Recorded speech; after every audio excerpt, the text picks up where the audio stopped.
inside of your Thanksgiving feast. Family favorites in the air, time to give up, time to share the love you have is everywhere.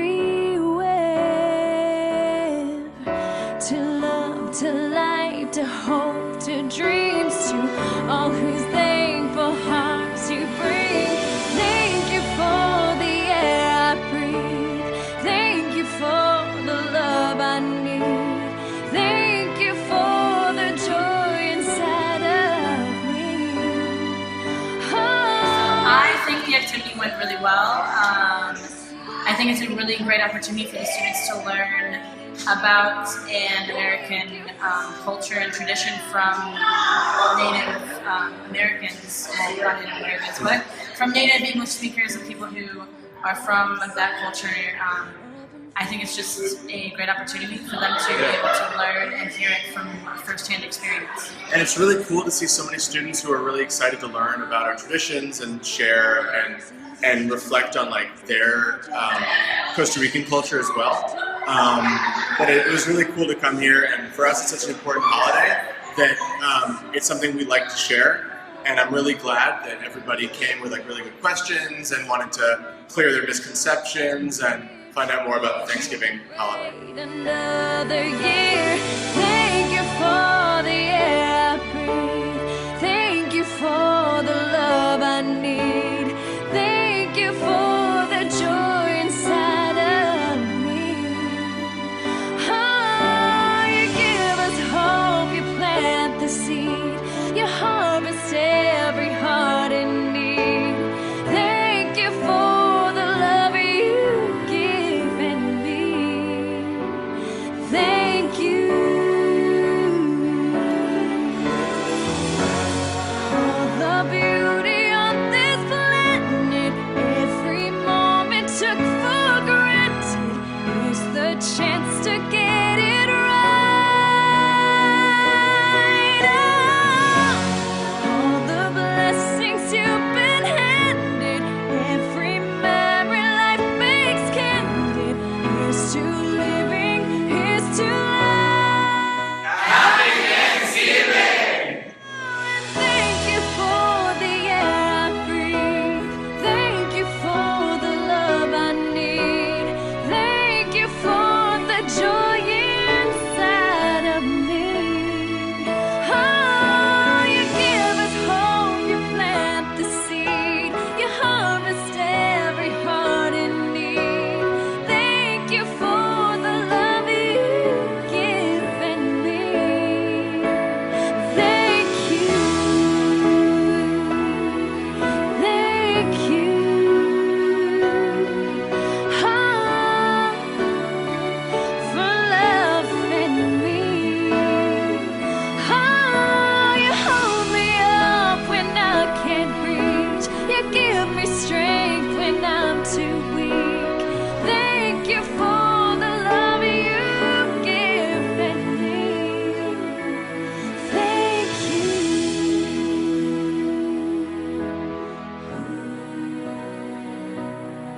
Thank you.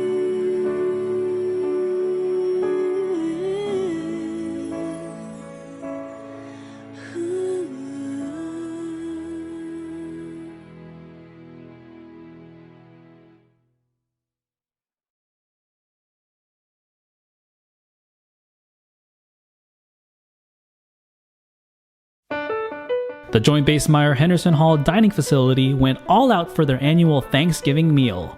We have everything from turkey, prime rib, mashed potatoes, plenty of desserts from pecan pie, pumpkin pie, and things of that nature. Culinary specialists that are assigned to the Old Guard's 529th Support Company spent the better part of the week and early morning preparing today's special meal, which is no easy task. Typical Thanksgiving foods ranging from mac and cheese, buttered rolls, and ham were all made in large quantity to ensure that no one goes hungry. Here we do probably about a family of about 800, so we're here to support the whole installation. That's a lot of people, which means that's going to be a lot of food. 200 pounds of potatoes, probably close to 1,000 pounds of turkey as well. Smart First Class Cordone says that it's the team of soldiers that made this challenging meal a success, working together, ensuring everyone has a great meal. From the old guard to yours, happy Thanksgiving.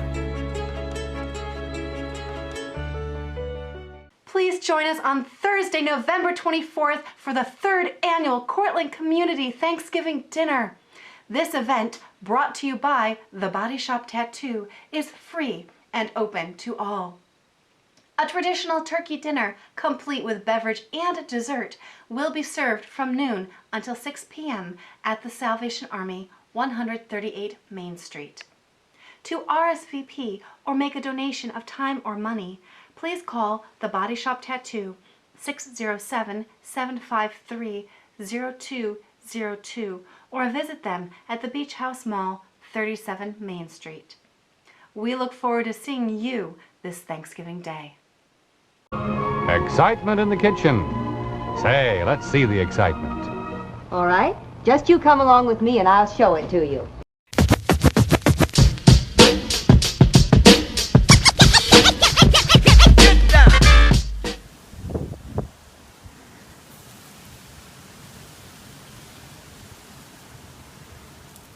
Hello, I'm Jonathan, otherwise known as Senor Smoke, here at Curto's in Westchester County. I want to welcome you to my pre-Thanksgiving video blog post.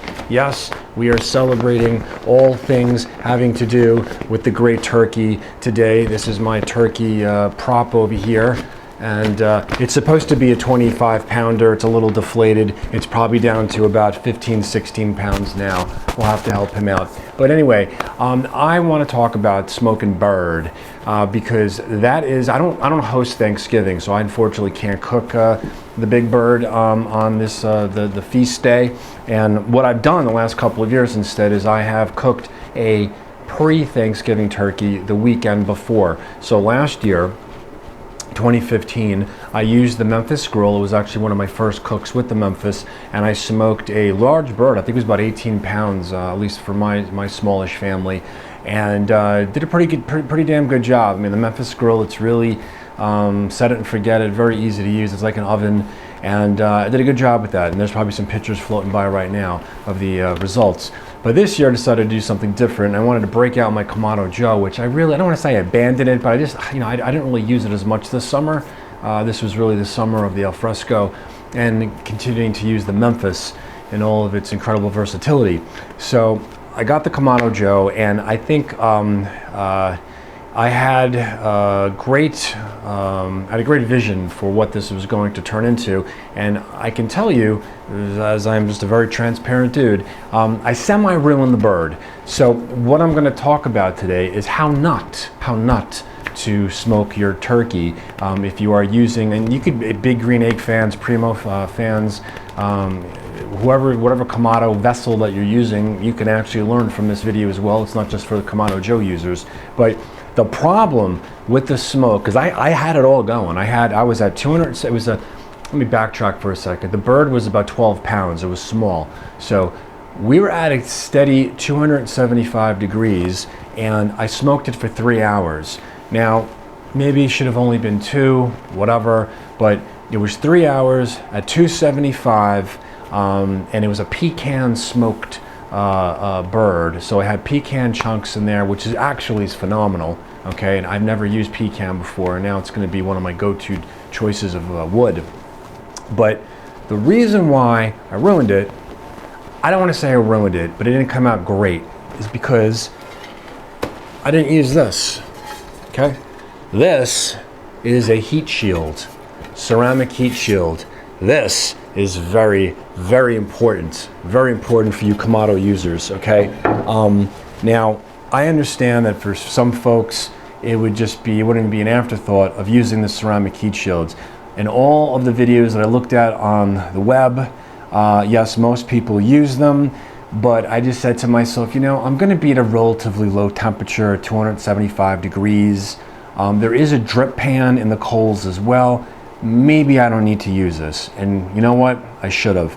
Because what happened was, after the 3 hours was up and I pulled the bird off, man, did it look pretty, okay?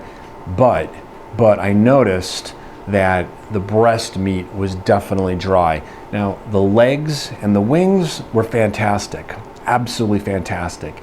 Probably better than they were the year before when I cooked on the Memphis grill, because on the Kamado, you're getting direct flame, okay? You're getting that direct wood smoke. You know, it's just simply phenomenal. I mean, there's nothing that can replace cooking live over wood and fire, but the lack of the heat shields definitely just allowed more heat to get up to the bottom of the bird and then just filter throughout and overcook the breasts. So the good thing was that, not that they were inedible, because they were, and the next day when we made turkey breast sandwiches, it was fantastic. So I don't want to say I ruined it, but I would just tell you, especially if you're spending this type of money on a larger bird in particular, and you're investing this time, because quite frankly, you know, it's not coming off in a half an hour and 45 minutes. This is a process. You want to make sure everything is buttoned up, and especially if you're having 20 some odd people over, you don't want to ruin things. So the number one thing is to absolutely, you got to use the heat shields when you're smoking, and particularly with the turkey. I'm going to do this again, actually. We're going to probably have some people over in the period between Christmas and Thanksgiving and Christmas. And I'm going to smoke the turkey again, and unquestionably we will be using the heat shield. So the setup would be as follows. I'd get the turkey, I did brine it for 24 hours, I rubbed it down with a poultry rub that I have, and stuffed it with lemon. Actually, no, I didn't do lemons on this one. Various herbs and seasonings in the inside, and put it directly on the grates, nothing underneath it. We'll now have on the second level the heat shields, and then underneath we're going to have a drip tray. I mean, actually, in this case, I don't need the drip tray because the shields are there. So we'll probably just use the charcoal and the lump charcoal, and then some pecan wood. Now, this brings us to the second point that I would absolutely, you must pay attention to this because it's overlooked in many cases. The fuel that you use, the lump charcoal, is incredibly, incredibly important, because I did not use the Kamado Joe branded charcoal, which is fantastic. I instead used, oh man, I forgot the name of it. It's a very, very popular brand. It's red, it has a bunch of cowboys sitting around a campfire drinking. It's all over the place. You can find it at supermarkets. This charcoal is lousy, okay? First of all, there's way too much powder and dust in it. It doesn't burn clean, it doesn't burn long. I've had this issue as well with the Alfresco and my solid fuel insert. When I use this type of charcoal in there, it burns out way too quickly. The Kamado Joe burns cleaner, doesn't give off as much acrid smoke, and it maintains the burn for a much, much, much longer period of time. So, two things to take away. Number one, use your heat shields. They're very important. But number two, this is so fundamental. The fuel that you use is so, so important. You have to approach it with the same degree of care and diligence as when you go select the meat that you're going to use, okay? I mean, your grill is very important, but let's face it, the fundamentals are where you're getting your meat from, is it raised properly, etc., etc., etc. What kind of seasonings are you using? These are all fundamental building blocks of having an incredible cook, but the fuel that you're using is so important as well. And I have now bitten the apple and gotten a worm numerous times now because the fuel that I've been using, it's no good. So, and I'm not going to sit here and just pitch Kamado Joe lump charcoal at you. I mean, I do sell it. It is great. There's other brands as well. You can get crazy with lump hardwood charcoal. Some of these organic brands, that one out of St. Louis, whose name escapes me right now, the Wicked Charcoal, whatever, out of New England, is supposedly phenomenal, quite expensive.